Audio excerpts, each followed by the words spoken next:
Pass घेतो मी तुमच्याकडे number system बघा. हे तुम्हाला मी लेक्चर चालू असताना पण हे शिकवलेलं आहे बघा. प्रत्येक लेक्चरच्या वेळेस मी पहिला नंबर सिस्टीम फक्त रिव्हिजन करून देतो मी. नंबर सिस्टीम मध्ये फास्ट पास तुमच्याकडे जो पहिला आहे नंबर सिस्टीम मध्ये दोन टाइप आहेत. एक काय असतो तुमच्याकडं काउंटेबल सेट आणि दुसरा काय असतो तुमच्याकडं अनकाउंटेबल सेट. बघा काउंटेबल सेट म्हणजे काय की ज्या सेटचा आपण नेक्स्ट नंबर सांगू शकू अशा नंबरला काय म्हणतो आपण, सेटला काय म्हणतो, काउंटेबल सेट. आणि ज्या सेटचा आपण नेक्स्ट नंबर सांगू शकत नाही त्याला काय म्हणू आपण, अनकाउंटेबल सेट. बघा इथे फॉर एक्झाम्पल मी जर 1 घेतला, 1 नंतर काय येतो 2, हे माहिती आहे तुम्हाला. 2 नंतर काय येतो 3. म्हणजे असा जो सेट राहतो ज्याचा नेक्स्ट नंबर सांगू शकू त्याला म्हणतो आपण काउंटेबल सेट. रूट 2 नंतर काय येतो माहितीये का, नाही. हे जे नंबर आहे ज्या नेक्स्ट नंबर आपण सांगू शकत नाही, माहित नाही कोणता नंबर आहे, अशा नंबरला आपण म्हणतो काय, अनकाउंटेबल नंबर्स.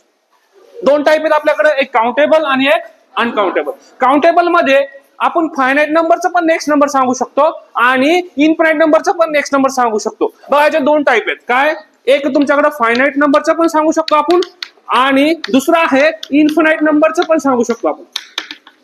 बघा काउंटेबल म्हणजे नेक्स्ट नंबर सांगू शकू, हे डन आहे.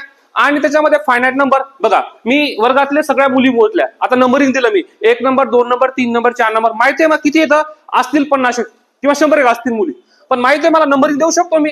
म्हणजे फायनाइट नंबरला आपण नंबरिंग देऊ शकतो. तर ते काय झालं तुमच्याकडं फायनाइट. ठीक आहे. आता इन्फिनाइट मध्ये बघा, इन्फिनाइट मध्ये तुमच्याकडे जो सगळ्यात छोटा सेट असतो जे की काय काउंटेबल आहे तो कोणता आहे, सेट ऑफ नॅचरल नंबर्स. बघा सेट ऑफ नॅचरल नंबर जे आहे सगळ्यात छोटा इन्फिनाइट सेट जो कोणता आहे तर तो कोणता आहे, सेट ऑफ नॅचरल नंबर. आणि तो कुठून स्टार्ट होतो, 1 पासून.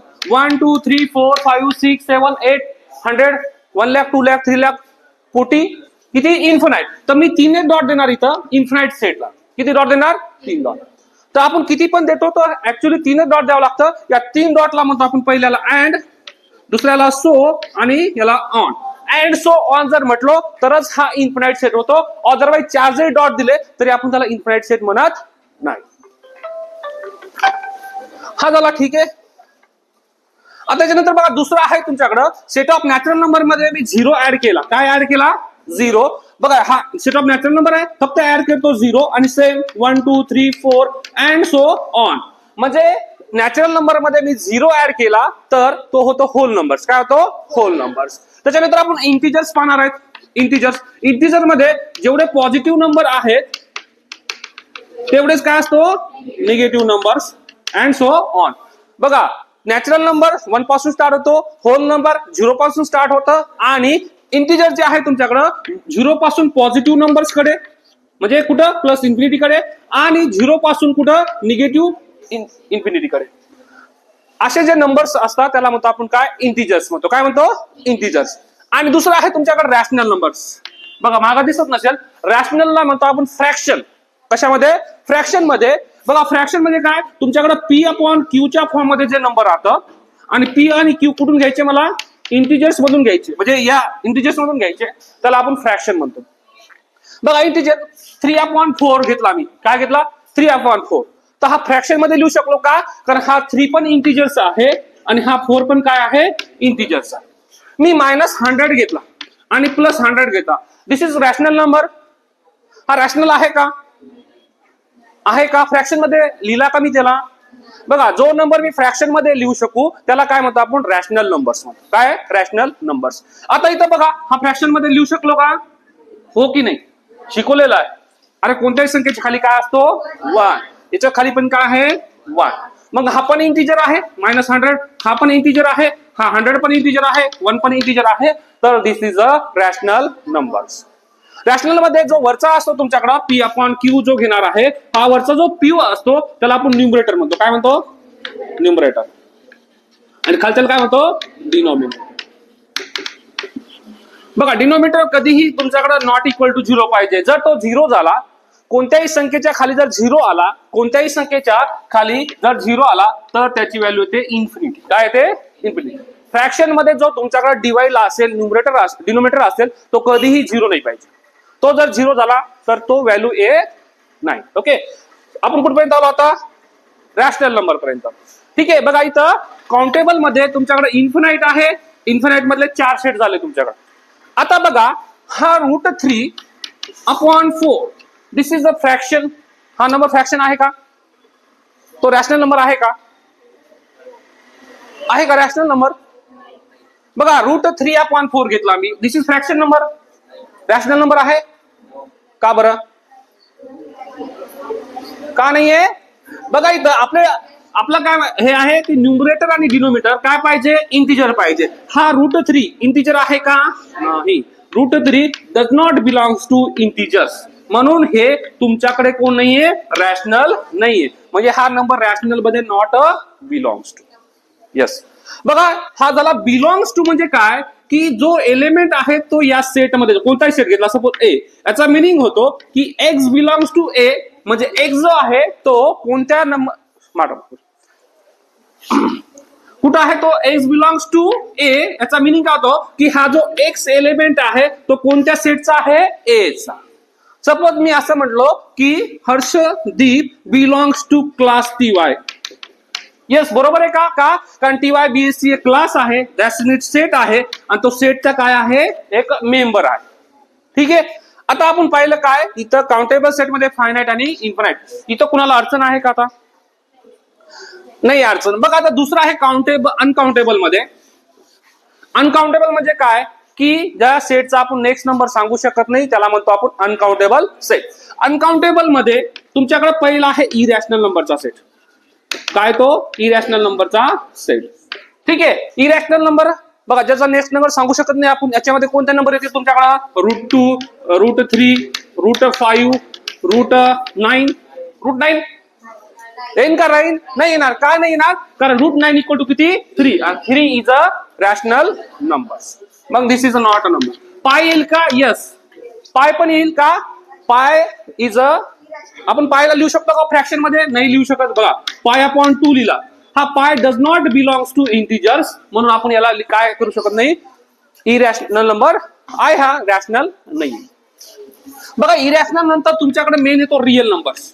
काय तो? Real numbers.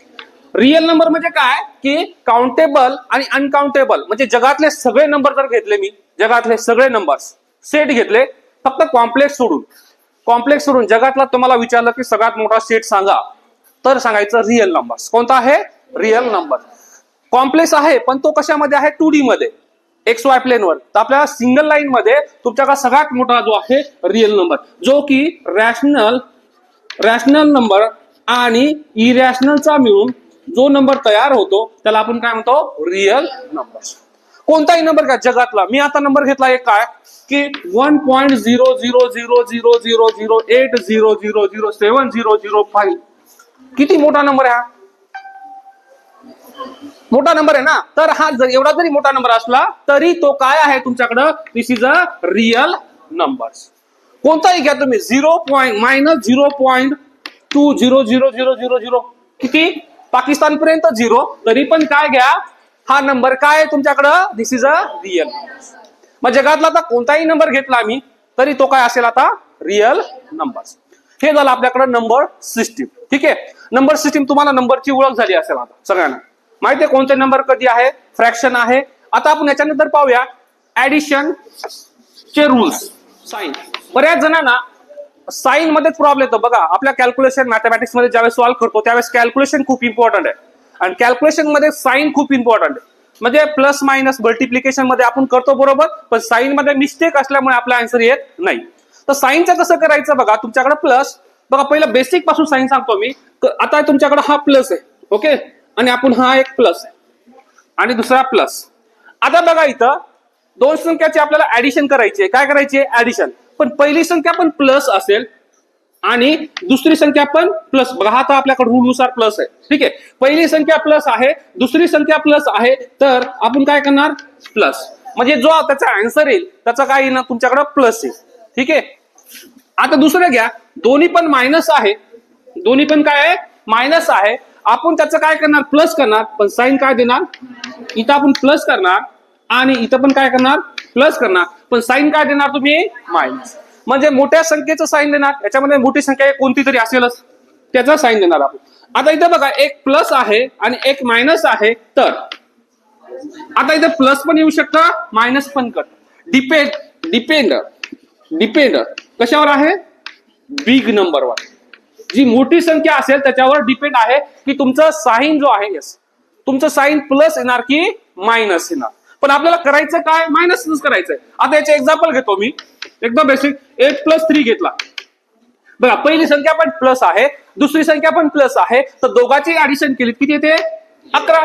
आणि 11 ऍडिशन मध्ये आपण प्लस साईन लिहित नाही. दुसरे घ्या -8 मध्ये कोण? प्लस आणि -3. बघा इथं मी मायनस असल्यामुळे याला ब्रॅकेट दिला. कधीही ज्यावेळेस आपल्याकडे ऍडिशन मल्टिप्लिकेशन मध्ये मायनस येईल एखाद्या संख्येच्या जवळ, तर त्या संख्येला मायनस लिहायचं, म्हणजे ब्रॅकेट मध्ये लिहायचं, तर कॅल्क्युलेशन मध्ये चुकत नाही. आता इथे बघा आपण पाहिलं काय की दोन संख्या आहेत, मायनस मायनस असेल तर काय करतो आपण? पहिलं प्लस करतो, बरोबर आहे. ही पण संख्या मायनस आहे, ही पण संख्या मायनस आहे, मायनस मायनस असेल तर काय करतो? प्लस. झालं 11. पण दोन्ही मायनस असल्यावर काय? मोठ्या संख्येचं चिन्ह कोण आहे? मायनस. आता दुसरं घेऊया. इथं एक -8 आहे आणि दुसरी आहे +3. What is the answer? एक +8 आहे, एक -3 आहे. What is the answer? तर इथं बघा आपल्याकडे काय की एक प्लस आहे, एक मायनस असेल तर आपण काय करतो? मायनस करतो, बरोबर आहे. मायनस करतो, तर मायनस मध्ये बघा, तर 8 मधून 3 गेला, किती राहिले? 5. आणि मोठ्या संख्येचं चिन्ह कोण आहे? मायनस. दुसरं आहे तुमच्याकडं 8, एक प्लस आहे एक मायनस आहे, तर मायनसच करतो आपण. 8 मधून 3 गेला, किती राहिले? 5. मोठ्या संख्येचं साईन किती आहे? प्लस, म्हणून याचा आन्सर प्लस. बघा हे बऱ्याच जणांना याच्यामध्ये मिस्टेक येते काय की इथंच कॅल्क्युलेशन मध्ये चुकतं. तर काय करायचं? कॅल्क्युलेशन मध्ये करत असताना मायनस करताना आता बघा 3-4 नंबर घेतो मी. 3 plus -5 plus 8 plus -11. What is the answer? तर आन्सर कसं काढणार बघा, पहिलं आपण दोन जोड्या करूया इथं, ठीक आहे. आता बघा हे दोन -3 आणि -5 किती? हा, what is the definition of जांभळ्या देणे? मी शिकवतो इकडं आणि ती मस्त पैकी जांभळ्या देते. मला एक प्रश्न आहे की what is the definition of जांभळ्या देणे? हा, आता जर कोणी जांभळ्या दिल्या, ठीक आहे फास्ट आहे, झोप येऊ शकते, फास्ट. हा, what is the definition of जांभळ्या देणे? हा, चला फास्ट. नाही आला की फास्ट पळून जायचं पाठीमागे. चल झालं. आता या इथं बघा असं मोठं कॅल्क्युलेशन असेल तर आपण काय करणार? पहिलं की 2-2च्या जोड्या करणार. तुम्ही कोणत्याही 2 जोड्या बघा, मी इथं हे 2 जोड्या केल्या, ओके, या 2 जोड्या केल्या. मग आता बघा -3 आणि -5 आपण पाहिले, दोन्ही मायनस असेल तर काय होतं? प्लस. -3 -5 किती? -8. ओके, हा प्लस. परत इथं +8, आता 2 जोड्या केल्या मी, +8 आणि -11 किती? बघा एक प्लस आहे एक मायनस आहे, तर आपण मायनस करतो. मग 11 मधून 8 गेला तर किती राहिला? 3 राहिला. मोठ्या संख्येचं चिन्ह कोण आहे? मायनस, तर -3 झालं इक्वल टू. परत आता -8 -3 दोन्ही मायनस आहे, तर किती? 11. ऍडिशन करा आणि मोठ्या संख्येचं चिन्ह मायनस. त्याच्या पुढे बघा तुम्ही कॉम्पिटिशन कोणती एक्झाम द्या, काही द्या, ज्यावेळेस कॅल्क्युलेशन येईल अशा पद्धतीचं, तर थोडी जोड्या करून घ्या. आपण पुढे पाहणार आहोत बोर्ड बसून. समजलं आता ऍडिशनचा रूल काय? आता बघा आपण मल्टिप्लिकेशनचा रूल पाहायचा आपल्याला. मल्टिप्लिकेशन मध्ये या तुमच्याकडे बघा, आता मी काय करतो, हा मल्टिप्लिकेशन मध्ये बघा असं असू शकतं, 2 संख्या पॉझिटिव्ह असू शकतात मल्टिप्लिकेशन मध्ये. पहिली संख्या पण पॉझिटिव्ह आहे आणि दुसरी संख्या पण कोण आहे? पॉझिटिव्ह आहे, आणि यांचा गुणाकार करायचा आहे मला. तर किती येईल तुमच्याकडं? आन्सर काय येईल तुमच्याकडं? पॉझिटिव्ह येईल. दोन्ही संख्या निगेटिव्ह आहे, दोन्ही संख्या काय आहे? निगेटिव्ह आहे. बघा पहिली पण निगेटिव्ह आहे, दुसरी पण निगेटिव्ह आहे, आणि दोघांचा गुणाकार असेल तर काय येतो तुमच्याकडं? पॉझिटिव्ह. मल्टिप्लिकेशनच्या रूल मध्ये दोन्ही पॉझिटिव्ह असेल किंवा दोन्ही निगेटिव्ह असेल तर आन्सर येतो पॉझिटिव्ह. पण एक पॉझिटिव्ह आहे आणि एक निगेटिव्ह आहे तर आन्सर येतो निगेटिव्ह. सेम डिव्हिजन रूल आहे. सेम डिव्हिजन रूल काय की डिव्हिजन मध्ये पण तुमच्याकडे काय, आता डिव्हिजन रूल मी हा भागाकार घेतो, ओके, डिव्हिजन. तुमच्याकडे काय की A/B, सपोज हा पॉझिटिव्ह आहे आणि दुसरा पण पॉझिटिव्ह आहे, तर आन्सर किती येतो? पॉझिटिव्ह. एक्झाम्पल घेणार आहे मी. पुढे घ्या, दोन्ही पण निगेटिव्ह असेल, बघा भागाकार आहे काय तुमच्याकडे? Plus divided by plus, minus divided by minus, आणि एक प्लस डिवायडेड बाय मायनस. जो रूल तुमच्याकडे मल्टिप्लिकेशन साठी लागू होतो तोच रूल जो आहे तो डिव्हिजन साठी रूल होतो. बघा मायनस मायनस पण काय येतं इथं प्लस आणि मायनस. बघा डिव्हिजन मध्ये मल्टिप्लिकेशन मध्ये काय एक प्लस आणि मायनस असेल तर काय तो मायनस सेम रूल लागू होतो कुणासाठी डिव्हिजन साठी. आता आपण एक्झाम्पल पाहूया. बघा मल्टिप्लिकेशन साठी एक्झाम्पल पाहूया. सपोज मी केलं काय तुमच्याकडं 8 into 2 दोन्ही पण पॉझिटिव्ह आहे. 8 पण पॉझिटिव्ह आहे आणि 2 पण पॉझिटिव्ह आहे. तर दोघांचं मल्टिप्लिकेशन काय तुमच्याकडं पॉझिटिव्ह म्हणजे किती 8 into 2 किती 60. आता बघा मी दोन्ही निगेटिव्ह घेतो. काय घेतला मी बघा मायनस घेतला मी ब्रॅकेट घेतला मी.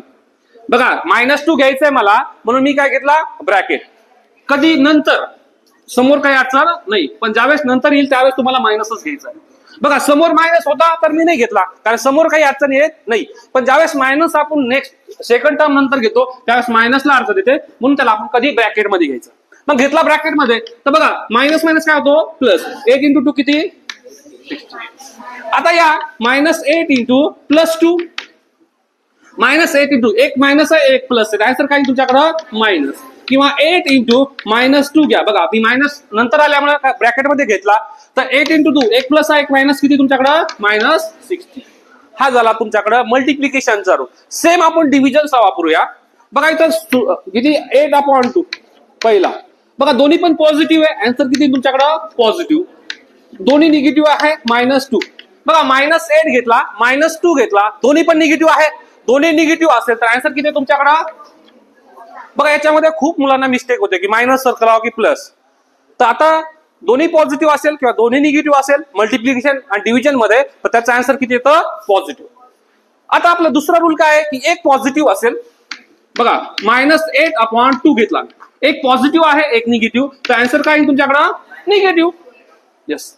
आणि दुसरं बघा एक पॉझिटिव्ह आहे वरचा आणि खालचा निगेटिव्ह आहे तरी पण आन्सर काय येतो तुमच्याकडं निगेटिव्ह किती -4. हा -2 जो आहे याला आपण असं पण लिहू शकतो हा -2 वरती पण जातो एकच मिनिंग आहे. तुम्ही मायनस असेल तुम्ही न्यूमरेटरला मायनस घ्या किंवा डिनोमिनेटरला घ्या एकच मिनिंग आहे तुम्ही चेंज करू शकता ते. ठीक आहे हे झालं तुमच्याकडे काय आता मल्टिप्लिकेशन रूल. सगळ्यात इम्पॉर्टंट आहे इथपर्यंत समजलं का कसं अजून एक्झाम्पल घ्यायचं. सगळ्यात इम्पॉर्टंट आहे मॅथमॅटिक्स मध्ये बॉर्मस रूल. काय बॉर्मस रूल. बॉर्मस रूल जर आला तुम्हाला तर तुमचं बऱ्यापैकी कॅल्क्युलेशनचा पार्ट इझी होऊन जातो. बऱ्यापैकी मॅक्सिमम ज्याला बॉर्मस समजला त्याला बऱ्यापैकी कॅल्क्युलेशन समजून जातं. तर समजलं हे पुढचा रूल आपण आहे बॉर्मस. बॉर्मस रूल बघा बॉर्मस रूल म्हणजे काय जर कॅल्क्युलेशन आपल्याला कोण कधी करायचं हे समजत नाहीये. बघा असं कॅल्क्युलेशन असेल -3 + 2 + 4 ब्रॅकेट इंटू 7 भागिले 5 गुणिले 3 गुणिले 7 भागिले 8 व्हॉट इज द आन्सर. हे समजतंय का तुमचं कधी करायचं. याला काही आहे का काही असं सर सॉल्व्ह करा. बघा एमपीएससी मध्ये असेच क्वेश्चन विचारलं जातं. आपण आपल्या पद्धतीने करतो आपण कारण आपण खूप भोळे आहोत ना मग आपण भोळ्यासारखं काय करतो असं करून टाकतो सिंपल. पण त्यांना माहिती आहे स्पर्धा परीक्षा पेपर काढणाऱ्याला की हे खूप भोळे आहेत त्यांना कसं फसवायचं. तर तुम्हाला कसं फसवतात ते असं सिंपल देता तुम्ही पण सिंपल कॅल्क्युलेशन करून घेता आन्सर काही मॅच होत नाही आणि एक ऑप्शन देऊन बी टाकता बिचारे ते. त्याच्यामुळे तुम्हाला खूप इम्पॉर्टंट आहे बॉर्मस रूल. जर तुम्हाला बॉर्मस रूल आला तर 100% तुम्हाला कॅल्क्युलेशन जमून जातं. तर बॉर्मस रूल मध्ये बघा बॉर्मस मध्ये कसं सॉल्व्ह करायचं तुमच्याकडे बघा बीचा मिनिंग होतो बी पहिला ब्रॅकेट. बघा ज्यावेळेस आपण कॅल्क्युलेशन करू त्यावेळेस तुम्हाला पहिलं सॉल्व्ह करायचंय ब्रॅकेट. काय सॉल्व्ह करायचंय ब्रॅकेट. ओ म्हणजे पहिलं ब्रॅकेट मध्ये तुमच्याकडे दुसरा ओ ऑफ. आता बघा डी म्हणजे कोण डिव्हिजन. बघा डिव्हिजन पहिलं ब्रॅकेट सॉल्व्ह केल्यानंतर तुम्ही काय करणार ब्रॅकेट मध्ये ऍडिशन असो सबट्रॅक्शन असो मल्टिप्लिकेशन असो काही असो पण पहिलं ब्रॅकेटच सॉल्व्ह करायचा. काय करायचा ब्रॅकेट. ब्रॅकेटच्या बाहेर ब्रॅकेट सॉल्व्ह झाला तर दुसरं यायचं तुम्ही काय डिव्हिजन मध्ये. बघा ऍडिशन पण असू शकतं मल्टिप्लिकेशन पण असू शकतं डिव्हिजन पण असू शकतं सबट्रॅक्शन पण असू शकतं तुमच्यामध्ये. बघा इथं 3 गुणिले 4 भागिले 4 गुणिले 3 + 8 - 7 कसं सॉल्व्ह करणार आहे का काही सिस्टमॅटिक. मग त्यासाठी आपल्याला बॉडमस रूल काय सांगतो, तुम्ही सिस्टमॅटिक सॉल्व्ह करा. काय की पहिलं डिव्हिजन, पहिलं ब्रॅकेट, नंतर डिव्हिजन, नंतर कोण मल्टिप्लिकेशन. मल्टिप्लिकेशन झाल्यानंतर कोण तुमच्याकडं ऍडिशन, आणि दुसरा कोण तुमच्याकडं सबट्रॅक्शन. झालं हे बघा. या नुसार आपण जर सॉल्व्ह केला तर आपण सॉल्व्ह करू शकतो. बघा तुमच्याकडे जे आहे ब्रॅकेटचे टाईप आहेत. ब्रॅकेट असा एक ब्रॅकेट असू शकतो तुम्हाला, दुसरा असू शकतो असा ब्रॅकेट, आणि तिसरा आहे तुमच्याकडे असं. बघा पहिला ब्रॅकेट तुमच्याकडं कम्प्युटरला पण आहे असे ब्रॅकेट, फिजिक्सला पण आहे, सगळ्या सब्जेक्ट मध्ये आहे. तर तुम्ही आता सायन्सचे विद्यार्थी आहात, तुम्हाला विचारलं कोणत्या ब्रॅकेटला काय म्हणतात आलं पाहिजे. ठीक आहे, कारण आपल्याला विचारू शकता, कुठं इंटरव्ह्यू मध्ये पण विचारू जाऊ शकतं.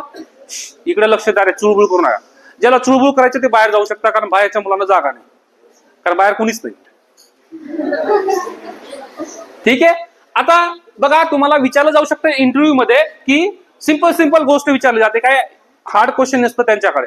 फक्त त्यांचं असं म्हणणं असतं कंपनीचं की यांच्याकडे प्रॉपर नॉलेज किती आहे, यांचं बेसिक नॉलेज किती आहे.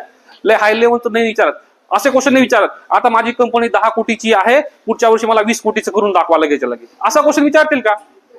नाही. तुमचं त्यांचं असं म्हणणं आहे की त्यांना बेसिक नॉलेज, म्हणजे तुम्ही आमच्या कंपनीमध्ये जॉब करू शकता का, प्रॉपर तुम्हाला आहे का थोडंफार नॉलेज. नाही तर तुम्हाला जॉबला घेतलं आणि तुम्हाला कम्प्युटर चालवता नाही आलं, एक्सेल फाईल काय माहित नाही, वर्ड फाईल काय माहिती, मग काय फायदा आहे बरं त्यांना घेऊन. मी कधी शेतीचं उदाहरण देत असतो तुमच्याकडे. त्या शेतीच्या उदाहरणामध्ये तुम्ही कुणाला शेतीला कामाला घेता, ज्याला एक्सपर्ट येतं त्याला ना. तर एखादा कांदे काढता येतं आणि त्याला आपण गोबी काढायला लावली, असं जमेल का?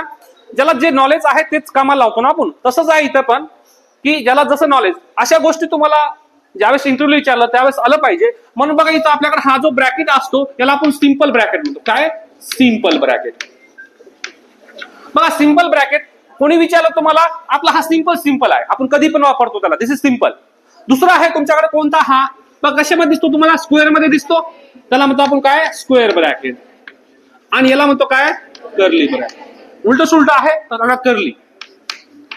बघा पहिला सिंपल ब्रॅकेट, दुसरा आहे कोणता स्क्वेअर ब्रॅकेट, आणि तिसरा आहे कर्ली ब्रॅकेट. झालं हे इथपर्यंत. आता बघा आपल्याकडे बॉर्डर रूल नुसार सॉल्व्ह करायचं आहे, तर आपण एक्झाम्पल घेऊया म्हणजे तुम्हाला समजेल. इथं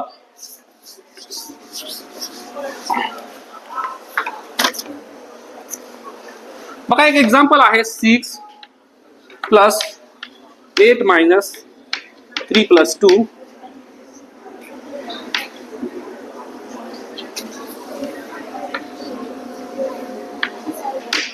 हा कसं सॉल्व्ह करणार बघा, ब्रॅकेट रूल नुसार आपल्या बॉडमस रूल नुसार काय करायचं. पहिलं सगळ्यात, आता ब्रॅकेट तर किती तुमच्याकडं 3 ब्रॅकेट आहे, 1 2 3 ब्रॅकेट आहे. किती 3 ब्रॅकेट. मग कसं सॉल्व्ह करणार बघा. पहिला सॉल्व्ह कसं करायचं, सगळ्यात छोटा ब्रॅकेट जो असेल तो सॉल्व्ह करायचा, त्याच्यानंतर थोडा मोठा असेल तो सॉल्व्ह करायचा, आणि त्याच्यानंतर सगळ्यात मोठा सॉल्व्ह करायचा. तर सगळ्यात छोटा ब्रॅकेट कोणता वाटतो तुम्हाला, दिस. ओके. आता बघा याला मी सॉल्व्ह करतो. 6 प्लस या स्क्वेअर ब्रॅकेट पण येईल काय 8 मायनस. आता आपण सगळ्यात छोटा ब्रॅकेट बघा, सगळ्यात छोटा हा आहे 1 नंबरला, नंतर हा दुसरा 2 नंबरला, आणि हा तिसरा सगळ्यात मोठा आहे. ओके. मग आपण काय करणार, आता सगळ्यात छोटा ब्रॅकेट हा आहे, मग ब्रॅकेट सॉल्व्ह करूया. 3 + 2 किती 5. बरोबर आहे, सॉल्व्ह झाला. तुमच्याकडे स्क्वेअर ब्रॅकेट आणि हा कर्ली ब्रॅकेट. आता परत बघा तुमच्याकडे सगळ्यात मोठा कोण आहे, कर्ली ब्रॅकेट, त्याच्यामध्ये कोण आहे स्क्वेअर ब्रॅकेट. तर मग 8 - 5 बघा, कर्ली ब्रॅकेट अजून पण आहे. आता स्क्वेअर ब्रॅकेट सॉल्व्ह करा. 8 - 5 किती 3, आणि हा कर्ली ब्रॅकेट. आता बघा छोटा, त्याच्यानंतर थोडा मोठा, आणि आता सगळ्यात मोठा सॉल्व्ह करायचं. किती 6 + नाही, समजलं. आता असं पण असू शकतो तुम्हाला 8/2.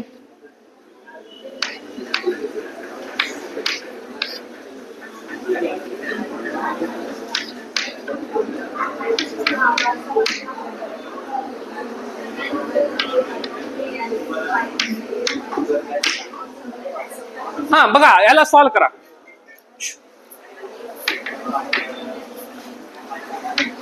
आता आपल्याला बॉडमस रूल वापर करायचा आहे. तुम्हाला कॅल्क्युलेशन आहे, सगळे मिक्स आहेत, ऍडिशन आहे, सबट्रॅक्शन आहे, मल्टिप्लिकेशन आहे, डिव्हिजन आहे, आणि ब्रॅकेट पण असेल. तर कसं सॉल्व्ह करणार तुम्ही बघा. पहिलं ब्रॅकेट सॉल्व्ह करणार. इथं काहीच असतं, सपोज असं जरी असतं तर आता आपण डायरेक्ट केलो 8/1 केलं असतं, पण इथं ब्रॅकेट असल्यामुळे पहिलं काय सॉल्व्ह करणार बघा. जिथं जिथं ब्रॅकेट असतं, सपोज इथं ब्रॅकेट आहे, पहिला सॉल्व्ह काय करणार आपण ब्रॅकेट. ब्रॅकेट कुठं कुठं आहे पहिला बघा, इथं ब्रॅकेट आहे आणि इथं ब्रॅकेट आहे. पहिलं ब्रॅकेट सॉल्व्ह करणार. 8 भागिले किती 1 + 3 4 इंटू किती तुमच्याकडं 7 प्लस पहिला अजून ब्रॅकेट आहे. पहिलं ब्रॅकेट सॉल्व्ह करणार. 5 - 3 2 झालं. बघा पहिलं ब्रॅकेटचं काम संपलं इथं. दुसरं आहे आता, दुसरं काय सॉल्व्ह करतो आपण, डिव्हिजन. काय करतो, डिव्हिजन. डिव्हिजन कुठं आहे बघा, इथं 4 × 7 पण आहे आणि इथं 8/4 पण आहे. बघा दोन्ही पण आलं का दोन्ही. मग दोन्ही आल्यानंतर कोणतं करणार बघा, इथं दोन्ही आहे की तुम्ही काय करू शकता इथं की 8/2 पण करू शकता. बघा पहिलं भागाकार पण करू शकता आणि इथं मल्टिप्ली. जर तुम्हाला हा बॉर्डमस रूल माहित नसता तर तुम्ही कसं केलं असतं सांगू आन्सर. बघा इथं 8 भागिले 7 चौक 28 आणि प्लस 2 मग 8 भागिले 8 1 + 2 = 3 असं पण केलं असतं. किंवा असं की 8 भागिले 8 आणि 2 10 असं पण केलं असतं. पण असं चालतं का, तुमचं कॅल्क्युलेशन कुठं चुकतं, तुम्हाला बॉर्डमस रूल माहित नाही. आता आपण बॉर्डमस रूल नुसार येतोय. तर बॉर्डमस रूल नुसार बघा तुमच्याकडे ऍडिशन आहे, मल्टिप्लिकेशन आहे आणि डिव्हिजन पण आहे. तर या तिघांमध्ये पहिलं कोण येतं, डिव्हिजन. मग 8 भागिले बघा पहिलं मी हा सॉल्व्ह करणार. काय हा 8 भागिले 4 किती 2 गुणिले 7 + 2 आलो इथपर्यंत. आता इथं बघा मल्टिप्लिकेशन पण आहे आणि ऍडिशन पण आहे. कोणतं पहिलं करणार, कोणतं करणार, मल्टिप्लिकेशन. ऍडिशन नाही करू शकत का, बॉर्डमस रूल सांगतो. नाही तर आपण केलं असतं का, आपल्याला इजी काय झालं गेलं असतं 2 + 9 9 × 2 18 असं नाही का. आता बघा पहिलं काय करा, मल्टिप्लिकेशन. 7 2 14 आणि +2 किती आले, समजलं बॉर्डमस रूल. बॉर्डमस रूल मध्ये तुम्हाला पहिलं ब्रॅकेट, नंतर डिव्हिजन, मल्टिप्लिकेशन, ऍडिशन आणि सबट्रॅक्शन. ब्रॅकेट मध्ये पहिलं सगळ्यात छोटा ब्रॅकेट, नंतरचा थोडा मोठा आणि सगळ्यात मोठा. म्हणजे तुम्ही ब्रॅकेट मध्ये पण छोटा मोठा असं मोठ्यापर्यंत जाऊ शकता. आता हा झाला तुमच्याकडे काय बॉर्डमस रूल. समजलं. एक्झाम्पल घ्यायचं एखादा. ओके, स्क्वेअर माहिती आहे सगळ्यांना. स्क्वेअर बऱ्याच वर्गात मी शिकवतो, स्क्वेअर घेतला की समजतच नाही. म्हणजे ठीक आहे, बऱ्याच जण 90% समजत असेल. तर पहिलं स्क्वेअर मध्ये बघा तुमच्याकडे स्क्वेअर आणि क्यूब. स्क्वेअर आणि क्यूब. स्क्वेअर म्हणजे काय की एखाद्या संख्येला रिपीट मल्टिप्लिकेशन करणे. काय करणे, रिपीट मल्टिप्लिकेशन करणे, त्याला म्हणतो स्क्वेअर. आणि क्यूब म्हणजे काय, एखाद्या संख्येला 3 वेळेस मल्टिप्लिकेशन करणे, 3 वेळेस रिपिटेशन, त्याला काय म्हणतो आपण क्यूब. म्हणजे बघा इथं 1 चा स्क्वेअर म्हणजे कोण 1 × 1 बघा रिपीट किती आला 1. 2 स्क्वेअर म्हणजे किती 2 × 2 किती, दिस इज स्क्वेअर, याला म्हणतो स्क्वेअर. रिपिटेशन, सपोज मी फॅन घेतला, फॅनचा स्क्वेअर, दिस इज फॅनचा स्क्वेअर, फॅन × फॅन. म्हणजे स्क्वेअरचा मिनिंग काय झाला आता की रिपिटेशन, म्हणजे ती संख्या 2 वेळेस मल्टिप्लाय करा, त्याला काय म्हणतो स्क्वेअर.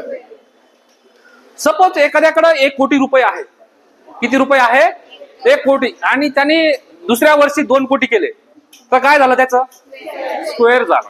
काय झाला स्क्वेअर. म्हणजे एखादी संख्या त्याचं डबल होणे म्हणजे काय स्क्वेअर झालं. हे म्हणजे मल्टिप्लिकेशन मध्ये. त्याच्यानंतर बघा क्यूब मध्ये 3 टाइम्स. 1 चा क्यूब म्हणजे कोण 1 × 1 × 1 दॅट मीन्स 1. 2 चा क्यूब म्हणजे कोण 2 × 2 × 2 = 8. 3 चा क्यूब म्हणजे कोण 3 = 3 × 3 × 3 = 27. हे झालं क्यूब. आता बघा क्यूबच्या नंतर आपण नाव देतो अजून काय, 4th पॉवर. काय पॉवर. आता बघा पॉवर मध्ये त्याला म्हणतो आपण nth पॉवर. ठीक आहे, क्यूब पर्यंत आहे. nth पॉवर पण असू शकते एखादी वेळेस. nth पॉवर मध्ये बघा, nth पॉवर मध्ये तुमच्याकडे बघा किती 1 चा 4 पॉवर म्हणजे काय 1 चा पॉवर 1 × 1 × किती वेळेस मल्टिप्लिकेशन 4 वेळेस मल्टिप्लिकेशन. 2 चा 4 म्हणजे किती 2 × 2 × 2 × 2 16. बरोबर आहे.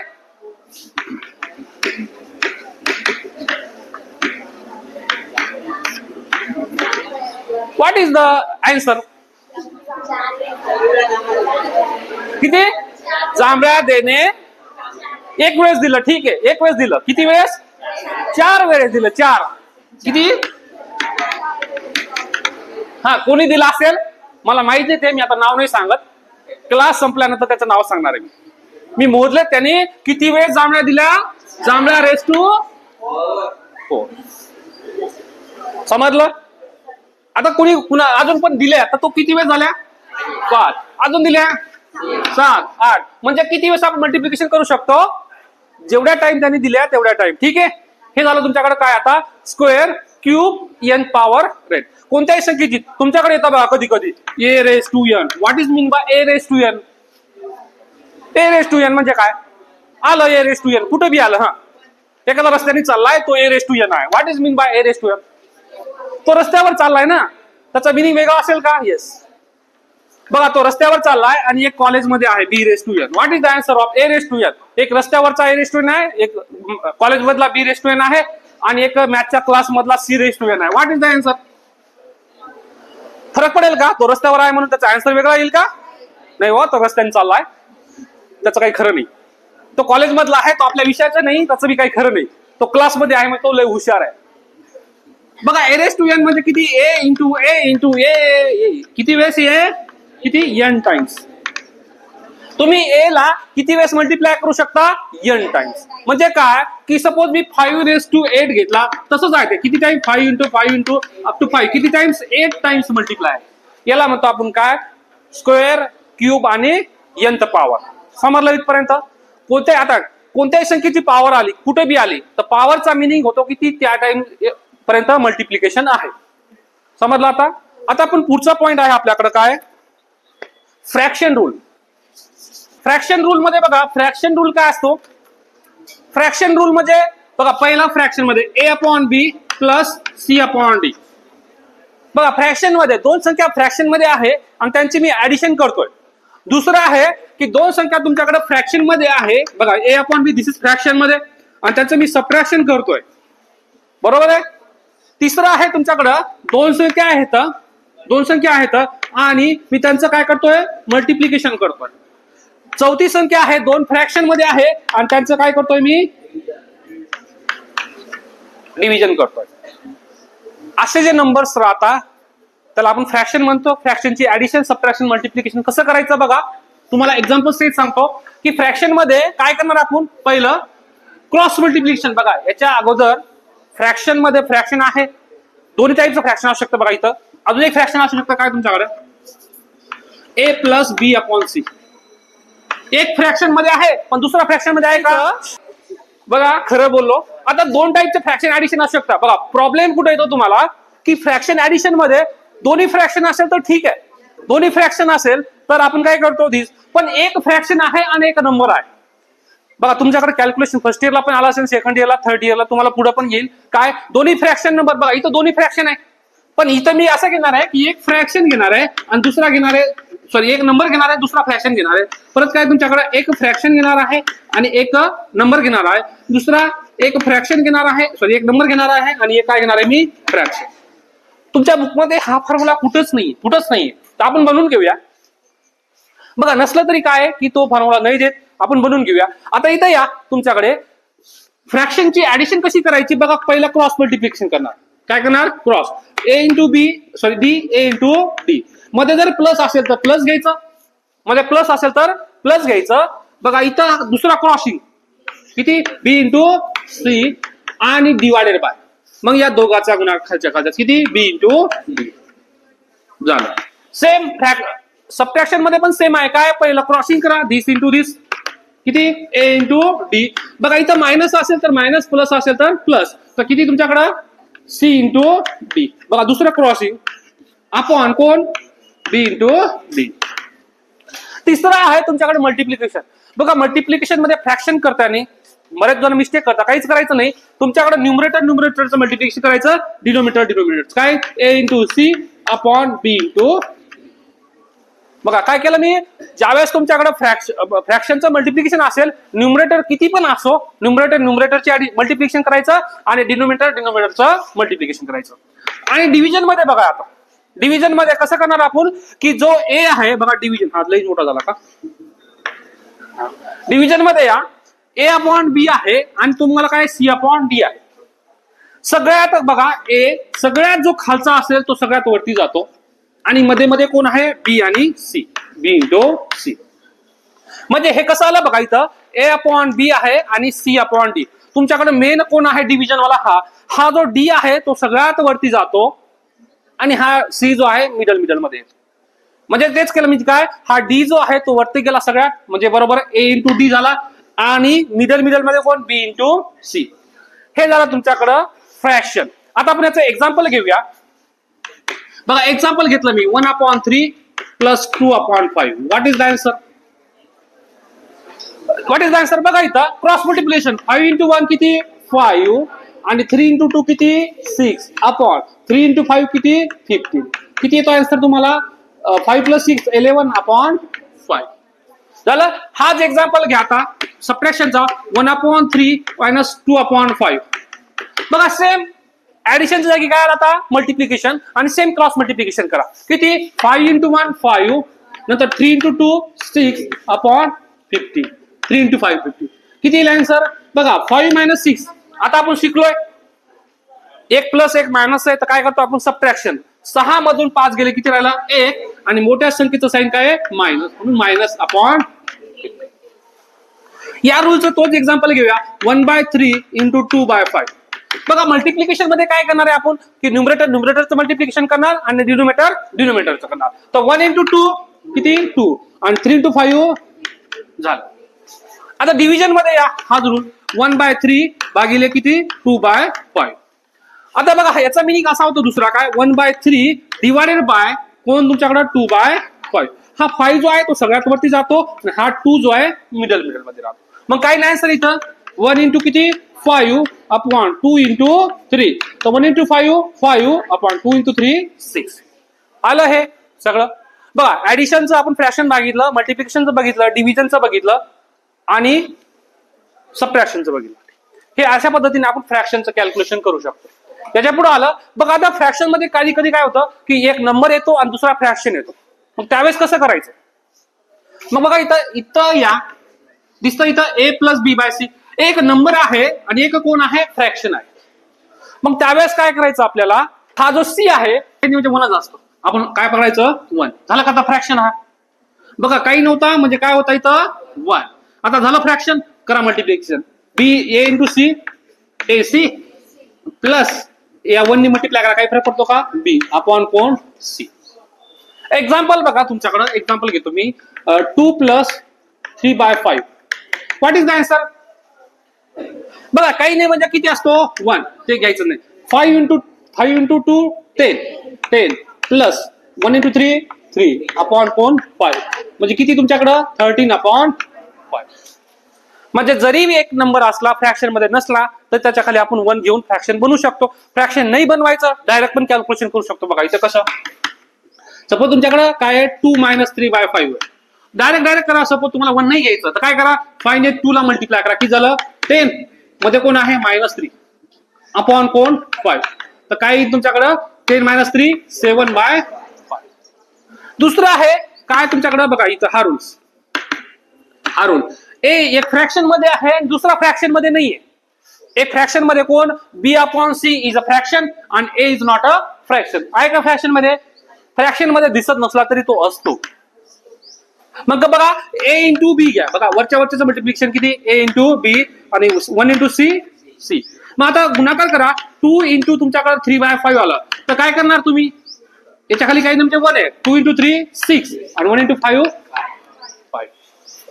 सेम डिव्हिजन मध्ये पण या काय तुमच्याकडे डिव्हिजन मध्ये, आता डिव्हिजन मध्ये थोडंसं आहे की एक A divided by B upon C आहे.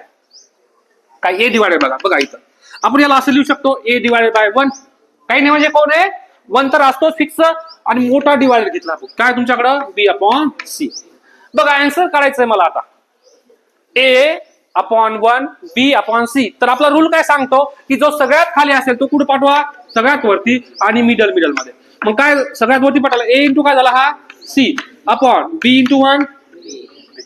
ज्यावेळेस तुमच्याकडे एक नंबर आणि एक फ्रॅक्शन असेल त्याचं डिव्हिजन असेल त्यावेळेस तो सगळ्यात खाली नंबर असेल तर तो खाली. आज कधी कधी येतं बघा 5 divided by 7/2. What is the answer? 5 divided by 7/2. तर कसं येईल आन्सर याचं की हा जो 2 आहे तो वरती जातो तर किती तुमच्याकडे 5 इंटू 2/7 10/7. समजलं?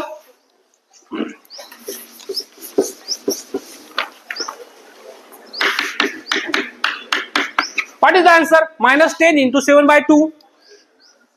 आणि -10 divided by 7/2. What is the answer? आता इथं काय तुमच्याकडं की मल्टिप्लिकेशन मध्ये आहे, तर मल्टिप्लिकेशन मध्ये काय -10 याच्या खाली काय 1 आहे. -10 × 7 -17 अपॉन 1 × 2 2 झालं. दुसरं आहे आता डिवाइडर्स मध्ये. आता इथं बघा मेन डिवाइड कोण आहे? दिस. कोण आहे? दिस. मग आता इथं -10 डिवाइडेड बाय आहे, तर हा 2 मल्टिप्लाय करावरती किती तुमच्याकडे हा वरती जाईल -2 × 10 -20 अपॉन 7. अजून एक क्वेश्चन द्यायचा राहिला माझ्याकडे. एक क्वेश्चन देतो मी तुम्हाला अजून याच टाईपचा.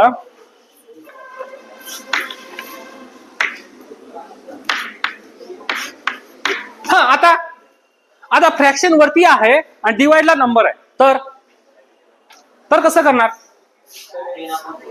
बघा आता आपण काय पाहिलं की आपला जो फ्रॅक्शन आहे तो खाली होता डिवाइडला, म्हणून खालचा नंबर पुढे जात होता, वरती जात होता. आता कोणता आहे तुमच्याकडे? किती आहे? 10 डिवाइड बाय 2 अपॉन 7 आहे. आता फ्रॅक्शन वरती आहे न्यूमरेटरला आणि डिनोमिनेटरला नंबर, तर मग कसं सॉल्व्ह करणार? कसं करणार? याच्या खाली काही म्हणजे किती असतो? 1. बरोबर आहे. मेन फ्रॅक्शन कोण आहे? हा, मग हा 1 इथं वरती पाठवला. किती आला तुमच्याकडे? 10 × 1 अपॉन, आणि हा 7 इथं पाठवा. किती झालं सर? म्हणजे कसं सॉल्व्ह करणार बघा. तुमच्याकडे जर 7/2 अपॉन 8 असेल तर याचा आन्सर काय होतो की हा जो 2 आहे तो खाली येतो. म्हणजे काय तुमच्याकडे 7 डिवाइडेड बाय 2 × 8. म्हणजे फास्ट कॅल्क्युलेशन कसं करणार बघा. अजून फास्ट करायचं तुम्हाला की इथं आला काय -15 अपॉन 7 भागिले 8. What is the answer? Direct सांगा. मेन फ्रॅक्शन कुठं आहे बघा. मोठा फ्रॅक्शन इथं आहे, बरोबर आहे. इथं आहे म्हणजे फ्रॅक्शन वरती आहे. वरती फ्रॅक्शन असेल तर हा खाली येतो. किती तुमच्याकडे -15 अपॉन 7 × 8. खाली डिवाइडला असेल तर खालची संख्या सगळ्यात वरती जाते, जी फ्रॅक्शन वाली बघा. ही तर फ्रॅक्शन वाली न्यूमरेटरला डिनोमिनेटरला कोण येतं? 7. तर 7 खाली येऊन जाते आणि खाली जर असता तर तो सगळ्यात वरती गेला असता. हा झाला तुमच्याकडे फ्रॅक्शन रूल.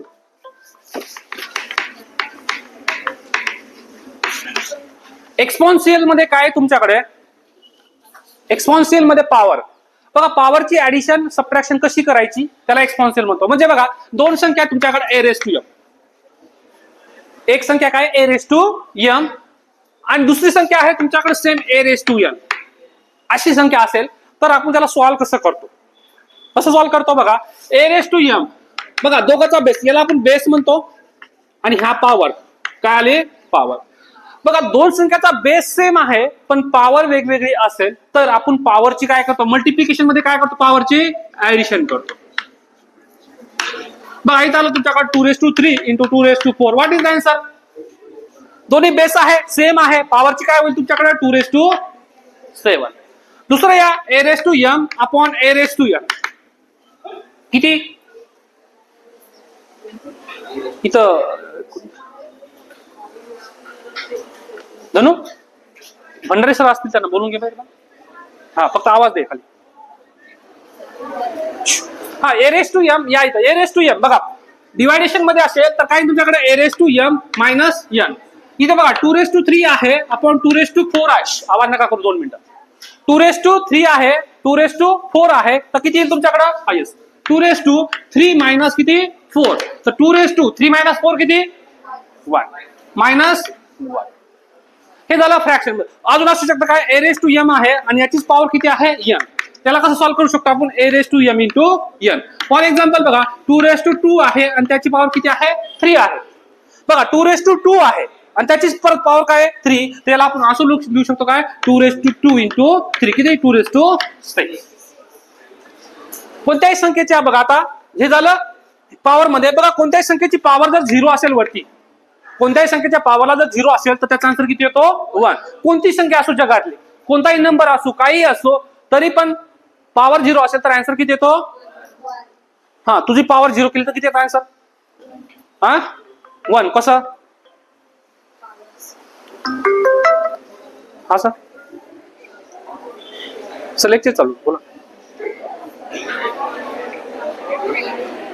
नाही ना नाही जाऊ थोडा मी लेक्चर झालं की. हा कोणत्याही संख्येची पॉवर जर 0 असेल तर काय येतो? आन्सर 1 येतो. कोणत्याही संख्येची पॉवरला जर डिवाइडला 0 असेल तर बघा पॉवर 0 असेल तर आन्सर 1.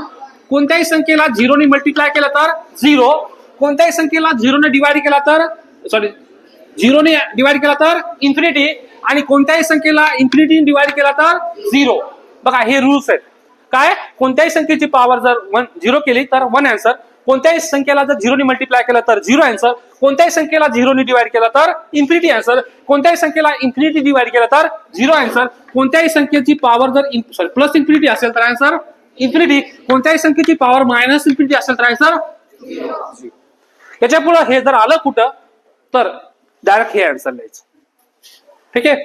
अशा पद्धतीने आता आपल्याला वेळ कमी पडला, भरपूर होता, टाइम संपला, एकच पेज झाला.